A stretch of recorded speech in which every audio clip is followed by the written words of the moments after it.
Good morning everyone. जैसा कि आप वीडियो के थंबनेल पर देख रहे होंगे, सहायक अभियोजन अधिकारी भर्ती परीक्षा के बारे में संपूर्ण जानकारी आपको एक ही वीडियो के माध्यम से उपलब्ध कराई जाएगी। क्या होता है सहायक अभियोजन अधिकारी?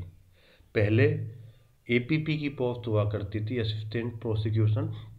असिस्टेंट पब्लिक प्रोसिक्यूटर, सहायक लोक अभियोजक की पद हुआ करता था, जो सीआरपीसी के सेक्शन 25A में आता था। अब उस पद का नाम, एपीपी का नाम बदलकर एपीओ कर दिया गया है, असिस्टेंट प्रोसिक्यूशन ऑफिसर।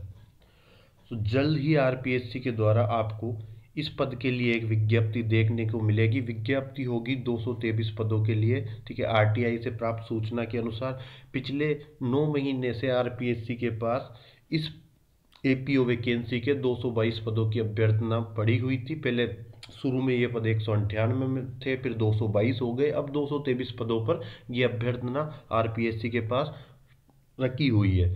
पर सेवा नियमों को लेकर कहीं विवाद चल रहे थे। उन विवादों को हाल ही में 8-9 तारीख को नए सेवा नियमों में संशोधन पेश कर परीक्षा के स्वरूप को बदला गया है, सिलेबस में थोड़ा सा परिवर्तन किया गया है। तो उन सभी प्रश्नों पर हम चर्चा करेंगे जो आपके मन में चल रहे हैं कि भर्ती कब तक आएगी, क्या इसकी क्वालिफिकेशन रहेगी, एग्जाम पैटर्न क्या रहेगा, क्या इस बार मुख्य परीक्षा या मेंस एग्जाम भी आयोजित होगा, और सबसे मुख्य प्रश्न जिसका किसी के पास जवाब नहीं है कि हिंदी इंग्लिश का पेपर कैसा आएगा। तो इन सभी प्रश्नों के जवाब मैं आपको देकर आपकी सभी शंकाओं को दूर करने का प्रयास करूंगा।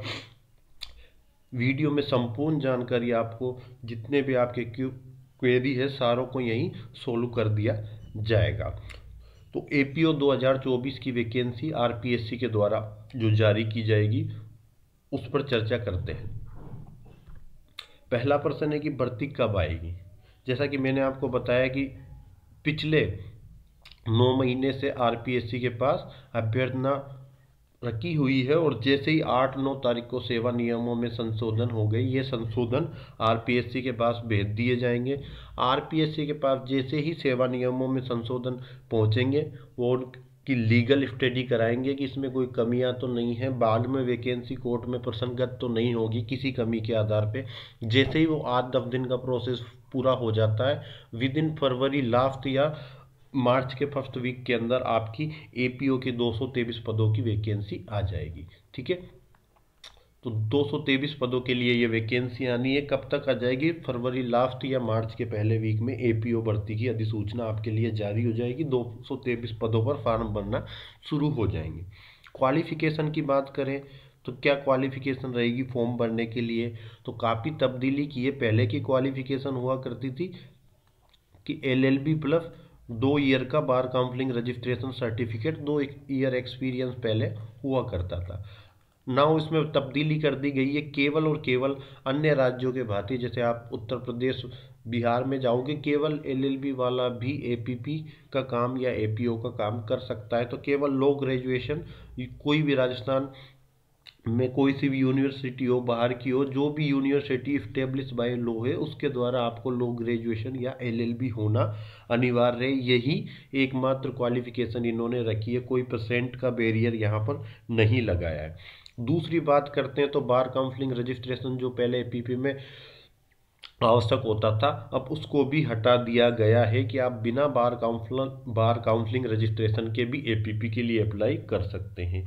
एक्सपीरियंस जो पहले 2 साल हुआ करता था, उसको भी यहाँ पर हटा दिया है। ठीक है, एज लिमिट पहले 21 से 35 साल करती थी, पर गहलोत सरकार ने अपने पिछले कार्यकाल के दौरान 35 से बढ़ाकर अधिकतम आयु सीमा 40 साल कर दी। तो 21 से 40 साल की आयु सीमा तो थी ही, पर गत वैकेंसी की बात करें तो लास्ट एपीओ वैकेंसी आई थी 2013 के अंदर, और अब आ रही है 2024 में।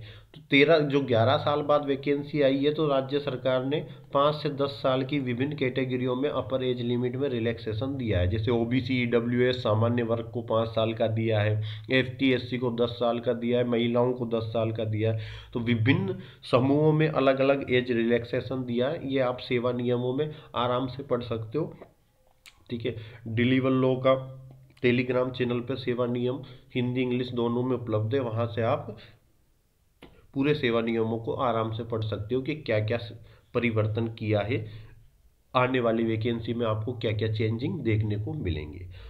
केवल लॉ ग्रेजुएशन LLB होना अनिवार्य है, 9 बार काउंसलिंग रजिस्ट्रेशन आवश्यक नहीं है, ना ही कोई एक्सपीरियंस आवश्यक है। एज 21 से 40, अगर कोई 40 से ज़्यादा भी है तो भी 5 से 10 साल का अलग अलग कैटेगरी के हिसाब से आपको छूट मिलती रहेगी। तो क्वालिफिकेशन में कोई दिक्कत नहीं है, फ्रेश LLB किया हुआ कोई भी व्यक्ति ये फॉर्म भर सकता है। अब बात करते हैं परीक्षा पैटर्न की, ठीक है। इसमें काफ़ी तब्दीली हुई है। मैं पहले की बात करता हूँ 2013 के टाइम पे, तो वहाँ एक होता था एग्ज़ाम, ठीक है, वो एग्ज़ाम होता था ऑब्जेक्टिव, उसके बाद होता था इंटरव्यू, ठीक है, और इन दोनों को मिलाकर कट ऑफ बनती थी। पर अब इसमें तब्दीली कर दी गई है, अब हमारे केवल प्री और मेंस का एग्ज़ाम होगा। प्री का एग्जाम जैसा RGS परीक्षा में होता है, RS परीक्षा में होता है कि 100 क्वेश्चन आएंगे, 70 क्वेश्चन लॉ के आएंगे, ठीक है। विधि प्रश्नों का 70% अधिमान होगा प्रारंभिक परीक्षा में। तो प्री परीक्षा में 70 क्वेश्चन तो आएंगे आपके लॉ के, और 30 क्वेश्चन आएंगे आपके लैंग्वेज के, हिंदी इंग्लिश लैंग्वेज के अंदर यहाँ कंसीडर की जाएगी, ठीक है। ये भाषा की बात कर रहे हैं तो हिंदी इंग्लिश यहाँ भाषा के रूप में कंसीडर करेंगे। तो 70% लॉ का रेशियो रहेगा, 30% भाषा का रेशियो रहेगा, 70-30 के रेशियो में प्री के क्वेश्चन आएंगे। और उन क्वेश्चनों के आधार पर जितनी भी वैकेंसी है, जैसे हमारी वैकेंसी की बात करें तो वैकेंसी है 223 पद, इसका 15 गुना पास करेंगे तो 15 गुना आप देखोगे तो ये बच्चे पास होंगे 3,345 बच्चे, ठीक है। तो 3,345 बच्चे आपके 15 गुना में पास हो जाएंगे। पर ये बच्चे जितने भी प्री में बैठे उनमें से पोस्ट के 15 गुना पास कर दिए मेंस में, पर ये पहला एग्जाम होगा, ये नेगेटिव मार्किंग लेके नहीं आएगा, ठीक है। यहाँ सिर्फ पॉजिटिव आपने जितने सही किए उनके नंबर मिल जाएंगे, गलत के नंबर आपके काटे नहीं जाएंगे। No negative marking in pre exam. पर ये भी हो सकता है कि सेम मार्क्स आए किसी के, कि कट ऑफ गई आपकी की 62 नंबर कट ऑफ गई, और ऐसा 62 नंबर पे कम से कम 200 बच्चे हैं, तो जो अंतिम कट ऑफ मार्क पर अगर कोई बच्चा एक से ज़्यादा आ जाता है तो वो सभी बच्चे शामिल कर लिए जाते हैं। तो वहाँ फिर 3345 वाला बैरियर काम नहीं करता, हो सकता है ये बच्चे 4000 तक पास हों। तो अंतिम कट ऑफ पर अगर एक से ज़्यादा बच्चे हैं तो सभी का चयन कर लिया जाता है। प्रारंभिक परीक्षा के जो मार्क्स होंगे, जितने भी आपने मार्क्स प्रारंभिक परीक्षा में प्राप्त किए, वो केवल मुख्य परीक्षा में चयन में ही काम आएंगे। अंतिम सिलेक्शन केवल और केवल मुख्य परीक्षा में प्राप्त नंबरों के आधार पर ही आपका APO में अंतिम चयन होगा। तो प्रारंभिक परीक्षा केवल क्वालिफिकेशन एग्जाम है, मेंस में बैठने के लिए कि पदों के 15 गुना बच्चे प्रारंभिक परीक्षा के आधार पर पास करके मुख्य परीक्षा में बिठाए जाएंगे। जैसा RGS में पैटर्न फॉलो होता है वैसा कि वैसा ही पैटर्न रहेगा। मुख्य परीक्षा आपका भविष्य निर्धारित करेगी, सिलेक्शन रेशियो तय करेगी। मुख्य परीक्षा का पेपर की बात करें तो ये पेपर लिखित में होगा, रिटन पेपर होगा, ठीक है, ऑब्जेक्टिव पेपर नहीं होगा। मेंस RGS मेंस वगैरह देते हो उस पैटर्न पे ये लिखित में पेपर होगा। 2 पेपर होंगे इसके अंदर, 400 नंबर की कुल मुख्य परीक्षा होगी। पहला सबसे पहले लॉ वाला पेपर होगा। लॉ वाले पेपर की बात करें तो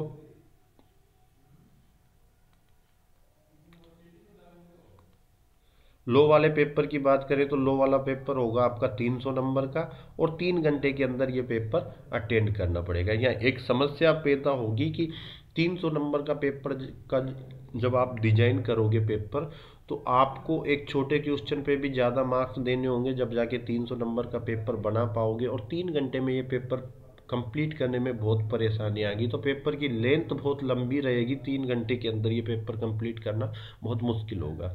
हालांकि एक ही पेपर लिखा हुआ है 3 घंटे के अंदर, पर हो सकता है कि भविष्य में इसमें आपको एक संशोधन देखने को मिले, 150 नंबर के 2 पेपरों में इसको डिवाइड किया जा सकता है, ऐसी संभावना हो सकती है। क्योंकि 300 नंबर का पेपर 3 घंटे के लिए डिजाइन करना बहुत मुश्किल काम होता है विशेषज्ञों के द्वारा। भाषा की बात करें तो सेकंड पेपर आएगा हिंदी और इंग्लिश की कंबाइंड भाषा का, दोनों 50-50 नंबर के होंगे, 100 नंबर का पेपर होगा और 2 घंटे के अंदर आपको करना होगा। कैसा पेपर आएगा इसी वीडियो में मैं आपको आगे चर्चा करूंगा कि कैसा पेपर आपके सामने आएगा, किस प्रकार का पैटर्न रहेगा। किन बेस पर मैं आगे आपको आने वाले पेपर के बारे में बताऊंगा, उस पर भी चर्चा करूंगा कि किस बेस पर मैं ये सारी चीज़ें बोल रहा हूँ।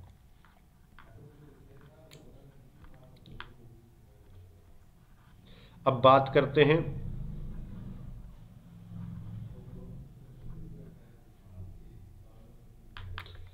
क्या इस बार मेंस एग्जाम भी होगा। तो इस प्रश्न का जवाब हमें आज पहले मिल चुका है कि हाँ मेंस एग्जाम होगा, प्री के साथ मेंस एग्जाम भी आयोजित किया जा रहा है इस बार। क्या पहले भी होता था? हाँ, कई लोगों को नॉलेज में नहीं होगा, 2006 से पहले भी प्री और मेंस एपीओ के अंदर होता था। तो सहायक अभियोजन अधिकारी भर्ती परीक्षा में प्रतियोगिता परीक्षा इस बार 2 प्रक्रम पर आयोजित होगी। पहले प्रारंभिक परीक्षा आयोजित होगी, उस प्रारंभिक परीक्षा में वैकेंसी के 15 गुना बच्चे पास करके मुख्य परीक्षा में बिठाए जाएंगे और मुख्य परीक्षा में प्रवेश हेतु अर्हित परीक्षा के रूप में केवल प्रारंभिक परीक्षा होगी। सिलेक्शन का रेशो अंतिम रूप से मुख्य परीक्षा पर निर्भर करेगा। जितना आप 400 में से अंक प्राप्त करते हो उसी के आधार पर कट ऑफ बनेगी। नो इंटरव्यू रिक्वायर, यहाँ पर कोई इंटरव्यू नहीं रखा है, इंटरव्यू को हटा दिया गया है इस परीक्षा से। प्रारंभिक परीक्षा में जो समान कट ऑफ नंबर लेके आएगा, मैंने बताया था कि अंतिम कट ऑफ नंबर पे जितने भी बच्चे होंगे चाहे 200 300, उन सब बच्चों को मुख्य परीक्षा में बैठने का अवसर दिया जाएगा। ठीक है, और यदि प्रारंभिक परीक्षा से 15 गुना अभ्यर्थी पास नहीं होते हैं, 40% मिनिमम पासिंग मार्क लाने हैं प्री एग्जाम में, अगर वो नहीं लेके आते, अगर 15 गुना बच्चे नहीं होते हैं तो नंबरों में शिथिलता आरपीएससी प्रदान कर सकता है कि मेंस एग्जाम में ये अनिवार्य है कि कम से कम 15 गुना बच्चे आपको बिठाने हैं। तो यहाँ शिथिलता प्रदान करने का अधिकार आरपीएससी को दिया गया है। प्रारंभिक परीक्षा में हिंदी और अंग्रेजी भाषा में प्रवीणता परीक्षण किया जाएगा। ठीक है, प्रारंभिक परीक्षा में हिंदी और अंग्रेजी में के क्वेश्चन देकर 30% उसका अधिमान देकर उसको चेक किया जाएगा कि हिंदी इंग्लिश ठीक है। और प्रारंभिक परीक्षा के अंतिम चयन के प्रति नहीं गिने जाएंगे कि प्रारंभिक परीक्षा में जितने भी मार्क लाए, चाहे आप 100 में से 100 लेके आ गए, 99 लेके आएंगे, उनका अंतिम परीक्षा में अंतिम सिलेक्शन में चयन में काउंट नहीं होंगे। आपको प्रत्येक प्रश्न पत्र में मिनिमम 40% मार्क प्राप्त करना अनिवार्य है। ये अभी नवीनतम संशोधन के द्वारा ही ये चीज़ ऐड की थी। प्रत्येक पेपर में आपको मिनिमम 40% मार्क प्राप्त करना है, पर अनुसूचित जाति, ठीक है, एससी, अनुसूचित जनजाति, एसटी वाले लोगों को 5% की छूट मिलेगी। ये केवल 35% मार्क्स प्राप्त करके भी मेंस एग्जाम को क्लियर कर सकते हैं। तो मिनिमम क्राइटेरिया सेट है कि 40% मार्क्स लाना आपको अनिवार्य होगा। यहाँ लग रहा है कि 40% तो हर कोई ले आता है, 40 तो, पर आज के टाइम पे जो आरपीएससी और कर्मचारी चयन बोर्ड के द्वारा पेपर बनाए जा रहे हैं वहाँ पोस्टें वेकेंट रह जाती है, 40% नंबर नहीं लेके आते। हाल ही में एक लॉ के क्षेत्र में संरक्षण अधिकारी की पोस्ट पे 4 पोस्ट पे वैकेंसी आई थी, चारों पोस्ट के लिए मिनिमम 40% कोई भी मार्क्स नहीं लेके आ पाया और वो वैकेंसी खाली गई। तो परीक्षा का स्तर कठिन रहता है तो 40% बनाना भी मुश्किल होता है। भाषा की कठिनता की बात करें कि हिंदी और इंग्लिश का लेवल क्या होगा, तो 12th लेवल की हिंदी इंग्लिश की डिफिकल्टी लेवल क्लास 12th तक का होगा, सीनियर सेकेंडरी लेवल का डिफिकल्टी लेवल होगा। तो हिंदी और इंग्लिश, सामान्य हिंदी सामान्य इंग्लिश ग्रामर आएगी। ठीक है, आप ऐसे की तरफ देख रहे हो कि क्या ये ऐसे का पेपर होगा, नहीं, ये ग्रामर होगा। ऐसे का 10 नंबर का टॉपिक इसमें आपको दिया जाएगा, उस पर आपको ऐसे लिखना होगा। ठीक है, मैं अभी पेपरों की चर्चा करूंगा, इसी में मैं कुछ पेपर पैटर्न लेके आया हूँ कि इस पैटर्न पे आपका एग्जाम पेपर आएगा हिंदी और इंग्लिश का। विधि प्रश्न पत्र में, ठीक है, ये बात विशेष रूप से ध्यान रखना कि इन्होंने स्पेशल इस चीज़ को मेंशन किया है सेवा नियमों में कि जो लॉ का पेपर होगा उसमें अभ्यर्थियों का क्रिमिनल लॉ देखेंगे, प्रोसीजर लॉ को चेक करेंगे और क्रिमिनल मामलों में चार्ज फ्रेमिंग, आरोप बनाना उसको आना चाहिए। ठीक है, एक एपीपी का काम क्या होता है कि सरकार की तरफ से क्रिमिनल मामलों में व्यथित व्यक्ति की पैरवी करना। तो सरकार की तरफ से जितने भी क्रिमिनल केस होते हैं उनमें व्यथित व्यक्ति की तरफ से वो पैरवी करता है, सरकार उससे पैरवी करवाती है। तो जब कोर्ट में किसी का वकील बनकर व्यथित व्यक्ति का वकील बनना पड़ता है सरकार की तरफ से, तो आपको कोर्ट के सारे प्रोसीजर आने चाहिए। मुख्य काम होता है आरोप फ्रेमिंग करवाना।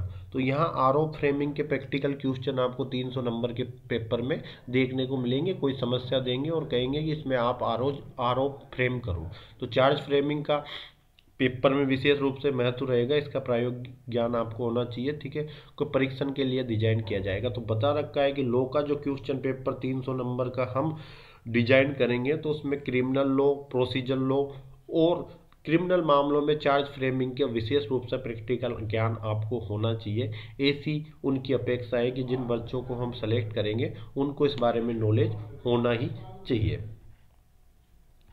अब बात करते हैं कि हिंदी इंग्लिश का पेपर कैसा आएगा। ये एक बड़ा दिक्कत है कि जब से 5-7 दिन पहले सर्विस नियमों में संशोधन हुआ है, बच्चों के दिमाग में यही चल रहा है कि हिंदी इंग्लिश को जोड़ तो दिया पर आएगा क्या। तो मैं बता देना चाहता हूँ कि 2006 से पूर्व भी आरपीएससी के द्वारा सहायक अभियोजन अधिकारी की जो परीक्षा होती थी वहाँ प्री और मेंस एग्जाम होता था। तो 2006 से पहले का जो पैटर्न चल रहा था उसी पैटर्न पे वापस एपीओ की परीक्षा को लाया गया है। 2006 के बाद चेंजिंग कर दिया, एक ऑब्जेक्टिव पेपर होता था, इंटरव्यू होता था, दोनों के नंबर जोड़कर एपीओ को बना दिया जाता था। अब एपीओ पुनः अपने पुराने पैटर्न पे लौट रहा है। तो मुख्य परीक्षा में हिंदी और अंग्रेजी के प्रश्न क्या होंगे इसके बारे में जनरली आपको समझ में आ गया होगा। जो 2006 से पहले चलता था वही पैटर्न फॉलो करेंगे। हिंदी इंग्लिश का पेपर ग्रामर पर आधारित होगा। ऐसे का भी 10 नंबर का एक टॉपिक देंगे, ऐसे का कई चीज़ें उसमें सम्मिलित होगी, ठीक है। मैं कुछ क्वेश्चन पेपर्स आपके सामने शेयर करता हूँ कि इस प्रकार का पैटर्न आपको देखने को मिलेगा। जैसे यहाँ पर मैं आपको बात कर रहा हूँ कि एक ग्रामर का क्वेश्चन है, संधि के ये क्वेश्चन है, देवी प्लस अवतरण, देवी प्लस अवतरण क्या हो जाएगा। दोनों का संधि शब्द होगा देव्य तरण, ठीक है। तो इस प्रकार के क्वेश्चन देखने को मिलेगा। यहां पर लिख रखा है तत् प्लस में, तत् प्लस में, इनसे संधि शब्द बनाइए, ये हो गया तन में। ग्रामर पैटर्न है, कोई इशू ही नहीं है कहीं से कहीं तक। ये प्रत्यय बता रखे कि इल प्रत्यय से, हार प्रत्यय से एक एक शब्द को बनाइए, इनमें मूल शब्द और प्रत्यय को अलग कीजिए। श्रद्धा प्लस श्रद्धालु में आपको मूल शब्द और प्रत्यय शब्द को अलग करना है, ठीक है। तो इस पैटर्न पे पेपर रहेगा। और भी चर्चा कर लेते हैं कि यहाँ वाक्य शुद्धि की बात कर रहा है कि आपको वाक्य शुद्ध करना है, ठीक है। यहाँ पर मुहावरों का प्रयोग की बात हो रही है, या लोकोक्तियों को वाक्य में सार्थक प्रयोग करना है। यहाँ भी लोकोक्तियों का वाक्य में सार्थक प्रयोग करना है, यहाँ भी शब्द शुद्धि की बात हो रही है, ठीक है। ये आपको 1/3 शब्दों में संक्षिप्तीकरण करना है। दो प्रकार की चीजें चलती है पैटर्न में। एक पैटर्न चलता है कि किसी छोटे शब्द को बढ़ाकर बड़ा करना, ठीक है। पल्लवन और संक्षिप्तीकरण दो प्रकार की चीजें चलती है। एक तो कोई बड़ा आपको पैराग्राफ लिख के दे देंगे, उसको शॉर्ट करना 1/3 शब्दों में, उन्हीं चीज़ों को समेटकर कम शब्दों में आपको लाना है। एक आपको एक छोटी सी बात दे देंगे कि पहला सुख निरोगी की काया, इसको बड़ा करना है, 100 शब्दों में लिखना है, तो फिर आपको उसके बारे में करना होगा। तो ये पल्लवन और संक्षिप्तीकरण का प्रोसेस आपके पेपर में आपको देखने को मिलेगा। इंग्लिश के ये हिंदी से में अनुवाद करना है, कुछ आपको इंग्लिश का पैरा दे दिया, ठीक है, इसका हिंदी में अनुवाद करना है, ये पैटर्न हो गया। एक विषय पर आपको 200 शब्दों में लिखना है, जैसे सोशल मीडिया बनाम निजता हो गया, प्राथमिक शिक्षा में मातृभाषा का प्रयोग हो गया, सांस्कृतिक गौरव हो गया। यहाँ पर आपको विधि का कोई भी टॉपिक देखने को मिलेगा, लॉ से रिलेटेड टॉपिक, स्वतंत्र न्यायपालिका, उस पर 250 शब्दों में एक निबंध लिखना है। तो पैटर्न आपको समझ में आ रहा होगा कि किस प्रकार का पेपर आपको देखने का मिलेगा। कुछ इंग्लिश के पैटर्न की बात कर रहे हैं, तो यहाँ पर कुछ आपको विशेष रूप से rewrite the correct form of the following sentence, in sentence को आपको करेक्ट फॉर्म में वापस लिखना है। Italy is and European country, इसको सही फॉर्म में लिखना है, ये गलत फॉर्म में लिखा हुआ है, इसका सही फॉर्म क्या होगा। एक एक नंबर के 10 क्वेश्चन आपको सामने, ठीक है। कुछ इनके सिमिलर मीनिंग्स लिखने हैं, यहाँ इंसोलेंट हो गया, एंडोर्स हो गया, ठीक है, डेप्थ वगैरह, इन शब्दों के पेट आपको सिमिलर मीनिंग लिखने हैं। यहाँ पर एक पैराग्राफ आपको दे रखा है, ठीक है। इस पैराग्राफ से आपको कुछ क्वेश्चन नीचे पूछे हैं, 21 से लेकर 25 तक क्वेश्चन है, वो आपको इस पैराग्राफ से जवाब देने हैं। बाल अपचारियों के पुनर्वास के लिए सक्रिय न्यायिक और सामाजिक प्रयासों की आवश्यकता है। इस सेंटेंस को आपको इंग्लिश में चेंज करना है, ठीक है। बाल अपचारियों के पुनर्वास के लिए सक्रिय न्यायिक और सामाजिक प्रयासों की आवश्यकता है। मैं अब भी तुम्हारे साथ होने से ज़्यादा खुश होना नहीं चाहता। ऐसे कुछ वाक्य आपको दे दिए, इनको आपको इंग्लिश में ट्रांसलेशन करना है, ठीक है। तो इस प्रकार का एक पैराग्राफ लिखना है आपको इन टॉपिकों पर। 200 शब्दों का work from home, freedom of speech and democracy, ठीक है, बोलने की स्वतंत्रता और लोकतंत्र पर, impact of modern technology on farming, ठीक है, खेती के नवीनतम जो तकनीक है उनका क्या प्रभाव पड़ा है। इन चीज़ों पर आपको 200 शब्दों का 10 नंबर का एक ऐसे लिखना है। तो पैटर्न आपको समझ में आ गया, 50 हिंदी के और 50 इंग्लिश। हिंदी इंग्लिश में वो आपकी प्रवीणता परीक्षण करेंगे। विभिन्न क्षेत्रों में आप हिंदी इंग्लिश के सारे टॉपिकों में आप कितने एक्सपर्ट हो इसको चेक करेंगे। 2-3 नंबर, 5 नंबर के संधि, 2-5 के समास वगैरह, मुहावरे चेक कर लेंगे। आपका वाक्य शुद्धि कैसी है, आप हिंदी से इंग्लिश ट्रांसलेशन कर सकते हो क्या, आप पैराग्राफ लिख सकते हो क्या, आप संक्षिप्तीकरण कर सकते हो क्या, आप पल्लवन कर सकते हो। इन सभी क्वेश्चन पैटर्न पर आधारित आपका पेपर देखने को आपको मिलेगा, ठीक है। तो हिंदी और इंग्लिश का पैटर्न आपको अच्छे से समझ में आ गया होगा कि क्या चीज़ आपके सामने आएगी हिंदी और इंग्लिश के पेपर में 50-50 नंबर में। लॉ में आप बहुत क्लियर हो कि लॉ में आपके सामने क्या आने वाला है। सिलेबस की मैं साथ में चर्चा इसलिए नहीं कर रहा हूँ कि लॉ का सिलेबस आप सबको पता लग गया है, 10 एक्ट हैं, कौन कौन से हैं, पर मैं इसके बाद 2 दिनों के अंदर एक स्ट्रेटेजिक वीडियो प्लान तैयार करूंगा कि किस प्रकार आपको एपीओ की तैयारी करनी है, क्या पैटर्न रहेगा, क्या आपको करना है, ठीक है। हम आपके लिए क्या करेंगे इस पर भी चर्चा कर लेते हैं, ठीक है। प्रत्येक व्यक्ति का जब सिलेक्शन होता है तो सिलेक्शन में कोई कितना भी कह दे, कोचिंग से दावा कर दे कि हमने सिलेक्शन कराया, ऐसा कुछ नहीं होता। वो व्यक्ति नहीं पढ़ेगा तो उसका सिलेक्शन नहीं होगा। एक कहावत चलती है मनोविज्ञान में कि घोड़े को बांधकर खींचकर कुएं के पास ले जाया जा सकता है पर पानी पीने के लिए बाध्य नहीं किया जा सकता। सेम हमारे घर वाले करते हैं कि एक प्रयास करते हैं कि हमें अच्छी कोचिंग में पढ़ाते हैं, घर वाले कहते हैं, मेहनत कराते हैं, पर जब तक हम नहीं पढ़ेंगे तब तक हमें कोई भी पास नहीं करा सकता।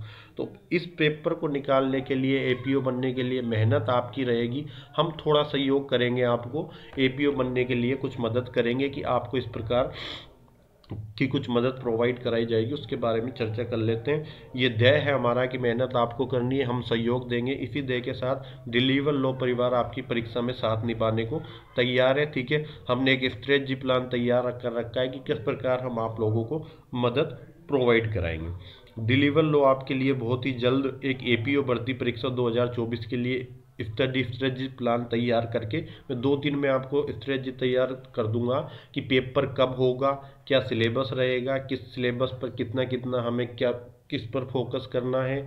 उसके बाद मैं आपकी निरंतर क्लासेस शुरू कर दूंगा। 2 दिन बाद स्ट्रेटजिक प्लान आ जाएगा और 20 तारीख के लगभग से मैं आपके नियमित ऑनलाइन क्लासेज टोटल निःशुल्क होगी, फ्री ऑनलाइन क्लासेज आपको उपलब्ध करवा दी जाएगी। ऑब्जेक्टिव क्लासें भी होंगी, उसमें ऑब्जेक्टिव क्वेश्चन भी सॉल्व करवाए जाएंगे, सब्जेक्टिव क्लास होगी, क्योंकि मुख्य परीक्षा पूर्ण रूप से रिटर्न पैटर्न पर आधारित है। मेंस एग्जाम है रिटर्न में है, तो सब्जेक्टिव क्लास पर विशेष रूप से फोकस रहेगा और टेस्ट सीरीज भी इसमें सम्मिलित होगी। तो हम objective class, subjective class, test series सभी पर काम कर रहे हैं। काम करने के लिए हमारे पास पूरी टीम है और हम लोग वर्क कर रहे हैं कि एक अच्छा आपको सहयोग उपलब्ध करा पाए। ऑब्जेक्टिव, सब्जेक्टिव, टेस्ट सभी प्रकार की चीज़ों को सम्मिलित करते हुए आपकी तैयारी को धार प्रदान की जाए, जिससे आप आसानी से इस पेपर को क्रैक कर सकें, ठीक है। डिलीवर लॉ से जुड़ने के लिए आप सभी का धन्यवाद, ठीक है। अब जाते जाते अगर आपको लगता है कि हम आपके लिए एक अच्छा प्रयास कर रहे हैं तो लाइक और सब्सक्राइब करना ना भूलें। धन्यवाद।